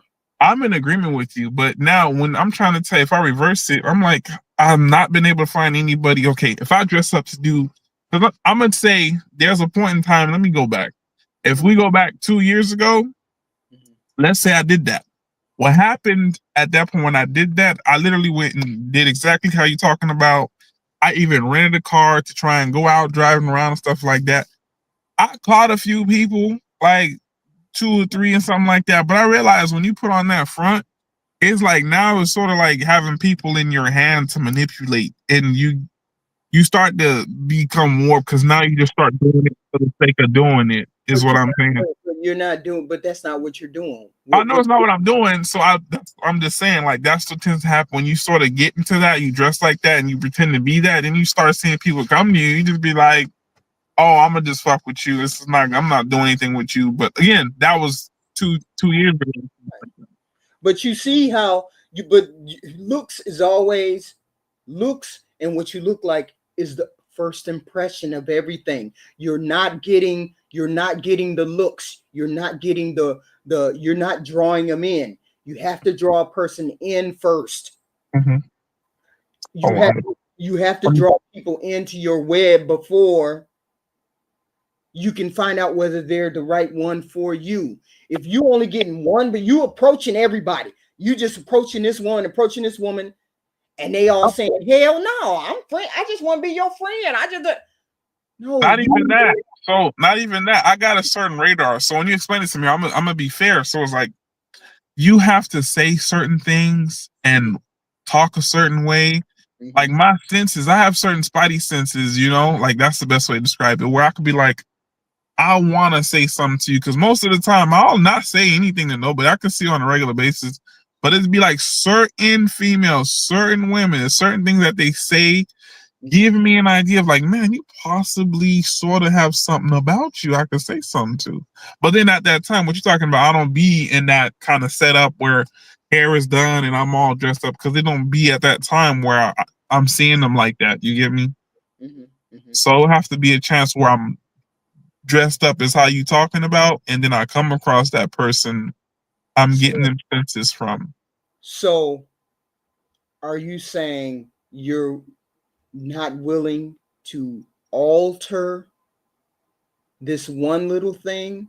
I said I will, but I'm saying when I'm looking for or hearing the person I'm seeing I have an interest in, I don't be in that kind of like And costume. that's why you need to do it consistently. Once a week, show up here. Once a week, go to the library, whatever. Once a week, go to the bar for happy hour. Once a week, do this.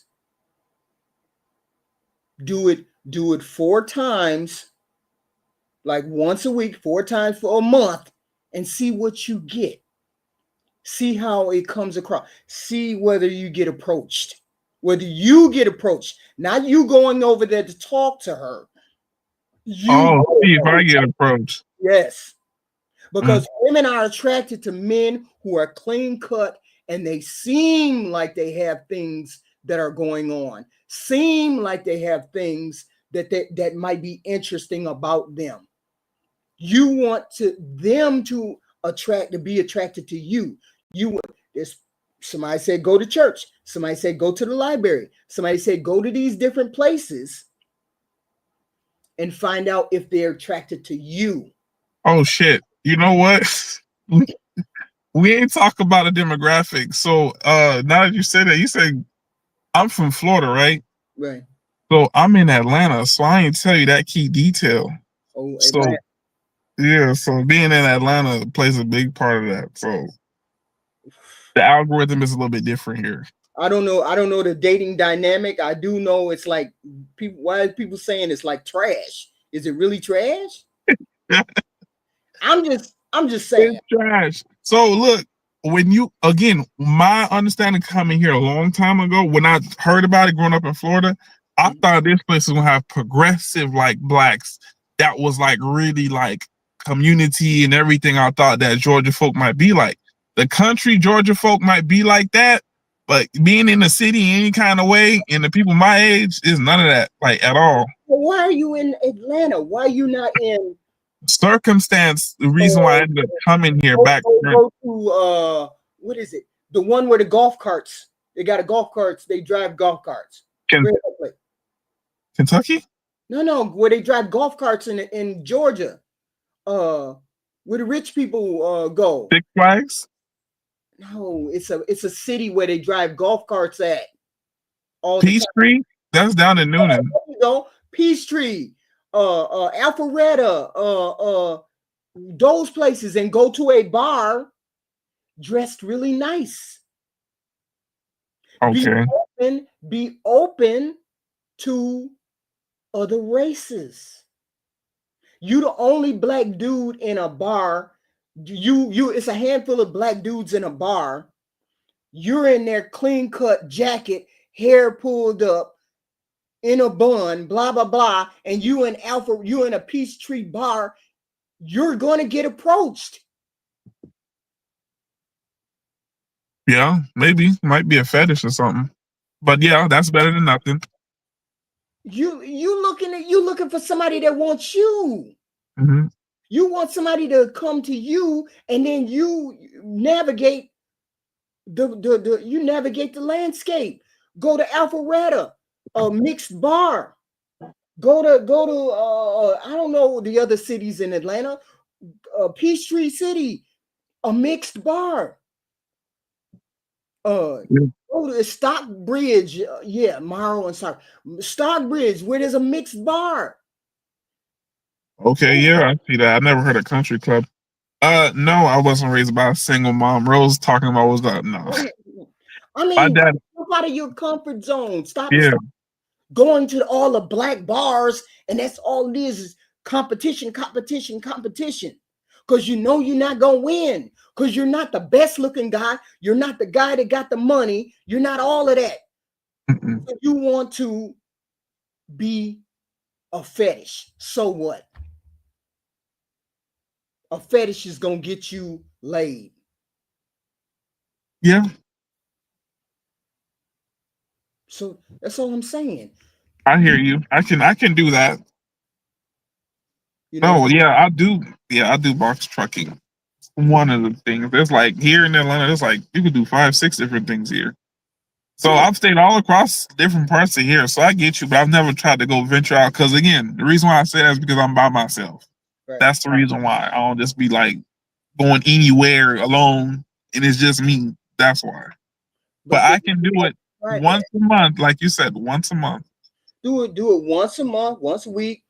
Go to a bar, dress nice with a jacket, khaki pants, nice shirt, I tuck got them. in, Yeah, I got them. I did my dry cleaning. I got some of those things just sitting. I don't use them as much. put it in the hair in a man bun. Have decent conversation. Don't be a retard in the conversation. And you ain't off. You don't say no crazy wild shit. You shouldn't have a problem finding a woman, mixed, white, black, whatever. Yeah. I'll try it. You know, I guess I should tell you what the update is. I'm gonna try it. What is it? It's November. Yeah, Should, give me an update. I would love to hear what happened. Okay. I'll try it. I'll try it. What today is? I'll try it in like 2 weeks. I'll have some time in 2 weeks. Or church, as a matter of fact. You can go to a different church every Sunday, dressed up. Look, I'm not. you I ain't don't gonna have to be religious. I'm not a Bible thumper. I grew up Catholic. That's all you got to do is go one time, dress real nice, meet the people, do what you got to do, and then walk up out the church. Oh, okay, that's it. Yeah, that's all you got to do is be seen. Be seen. Listen to a couple verses. Love you. Listen to a couple verses. Sit at the back of the church. Walk up to the front of the church so everybody can see you. Walk around back into the back. Sit down in the back. Listen to a couple verses and then leave.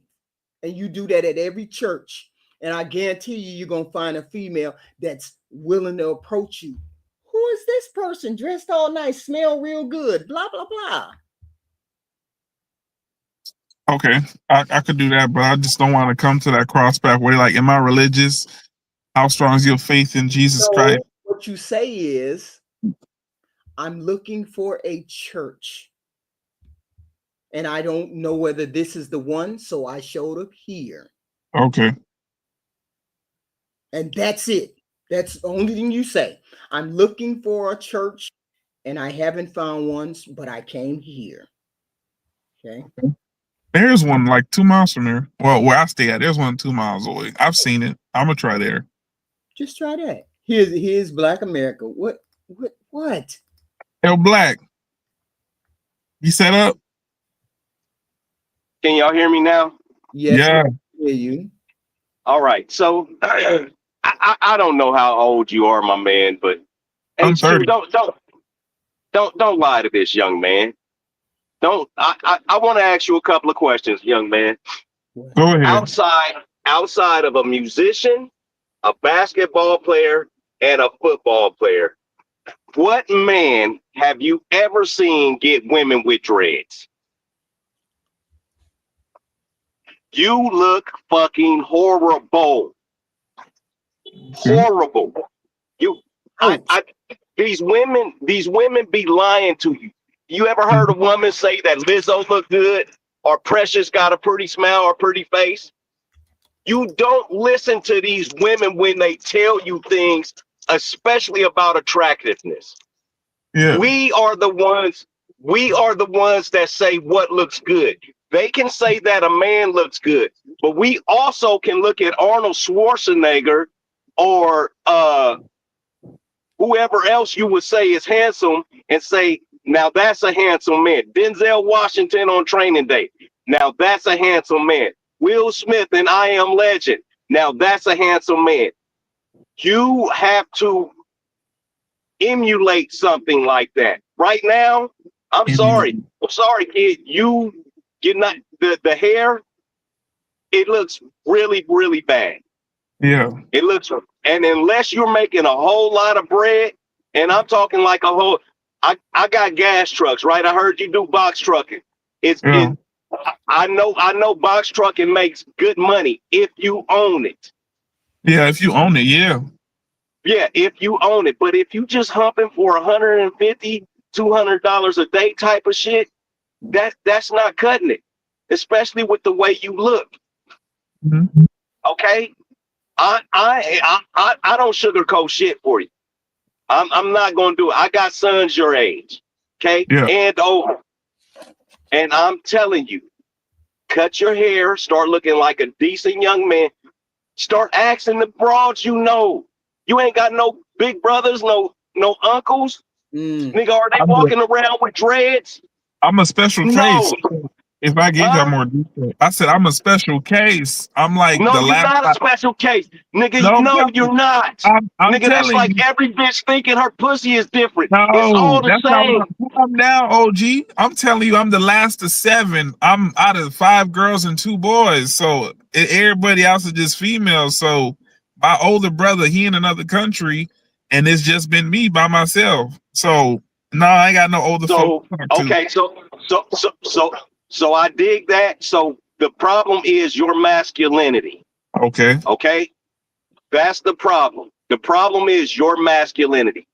Everything I was hearing, I was like, God damn, like, bro, go find an uncle, go to the barbershop, go get a mentor, go find somebody. You need more masculinity. Sound like your nuts haven't dropped at 30. Like, nigga, go get in a fight. Go to the military. Go do some hard shit. Go to the gym. You need more masculinity, bro. And it's nothing that anybody is going to do to, especially being raised around all of them girls and all of that shit. There's nothing that anybody is going to be able to do. That's self-improvement. Like HQ was saying, that's self-improvement that you're going to have to dig down deep and get into. I don't think I could qualify for the military now. I'm a 7-time felon. I used to sell drugs and be a dope dealer back in the day. Okay. But check it out. You know how all them bitches was coming to you when you was selling dope? Yeah. Nigga, I never got told I was short when I was selling dope and gangbanging. Yeah. You know why? Because the whole attitude is different. Now that you done squared up. Yeah. I did. I left all that shit. When you're outside of that environment, you somebody different when you ain't got none of that.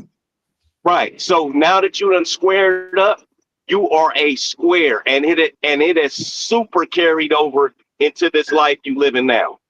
Yeah.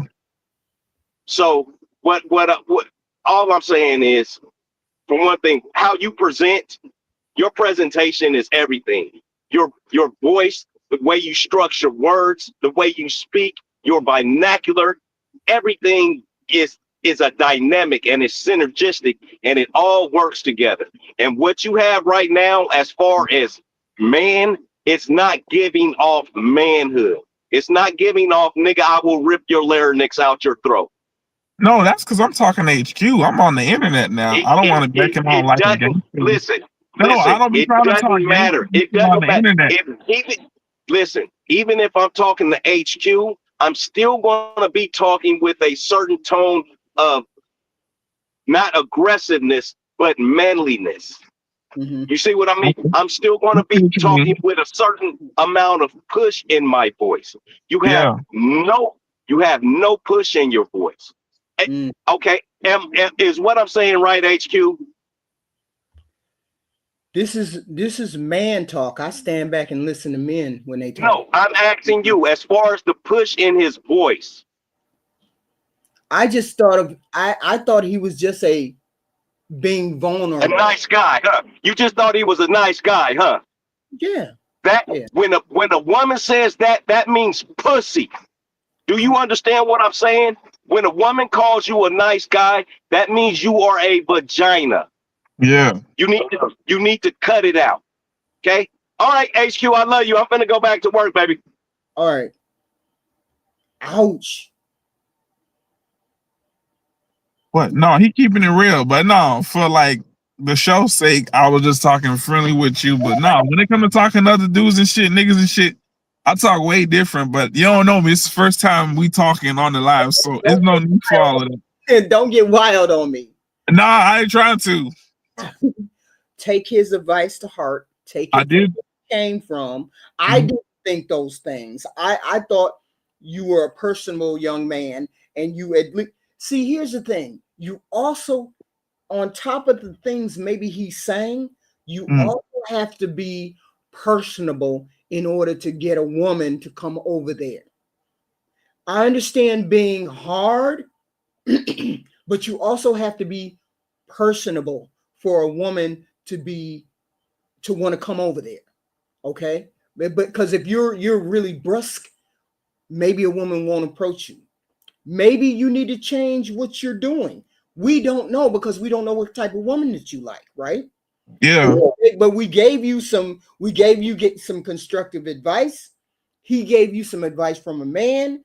I'm giving you advice as to how to approach a woman, and maybe combine the two, and maybe it'll be better for you. Your outcomes will be better. Okay. You just improve on what you have.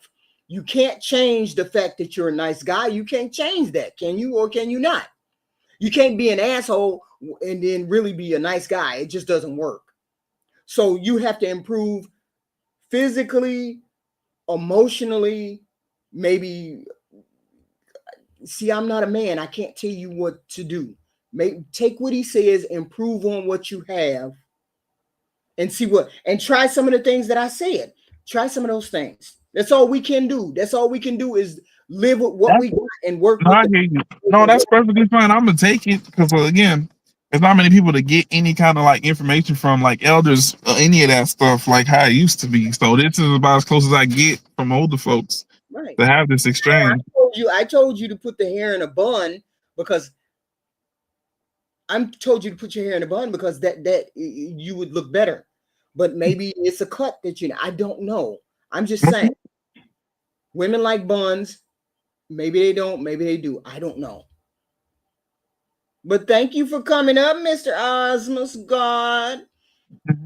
Thank you. And take it to heart. And please come back. Okay. Thank you.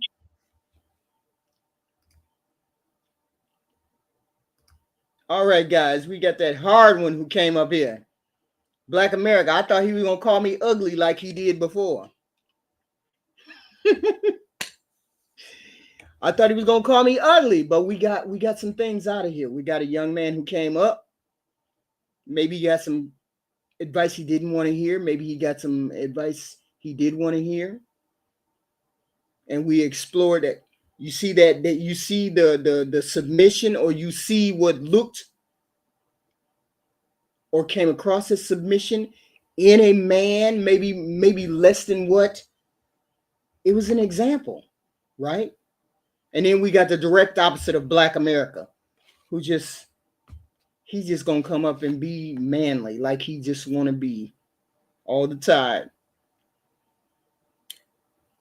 But then again, we just have human beings that we have to take care of on this planet. So, guys, this is the end of our show because I always have to go somewhere after 8 o'clock. I hope you guys will tune in on Friday for the open mic show because we're gonna introduce a topic, and then hopefully everybody likes it and people can come up. Now that I know how to bring people up, and now that I know how to get the phone call, hopefully you guys are not listening to this all tinny and nuts. But our opening subject was, I was doing the most early. Why are you messing with me, Leroy?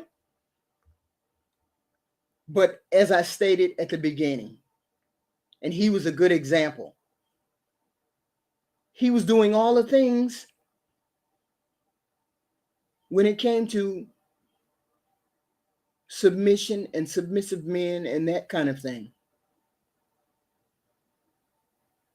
That was weird.